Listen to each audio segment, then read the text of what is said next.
მუშაობს შავად ესპანეთში და სხვა ადამიანებთან, ვისაც საბუთი აქვს და მუშაობს საბუთიანად და შენ საბუთი არ აქვს, ხარ თუ არა დაჩაგრული, გაქვს იგივე უფლებები თუ არა.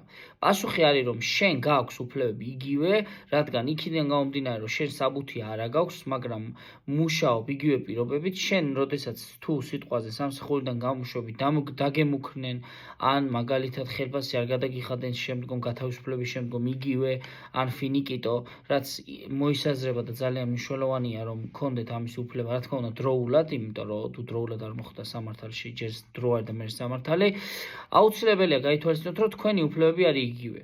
მთავარია დროულად იურისტის მიმართვა, დროულად საქმის დაკავშირება, რადგან იცოდეთ, რომ თქვენი უფლებები არის დაცული.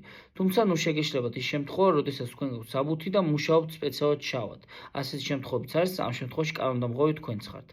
ეს მინდა რომ კარგად გაითვალისწინოთ და თუ გამოგადგებათ მეტი რჩევები და გინდათ რომ უფრო მეტი ვიდეოები მიიღოთ და კითხვები გაქვთ რაიმე, მოიწონეთ, გააზიარეთ, დააკომენტარეთ და შემდეგი შეკითხვა იქნება აუცილებლად თქვენი. მადლობა თქვენი დროისთვის.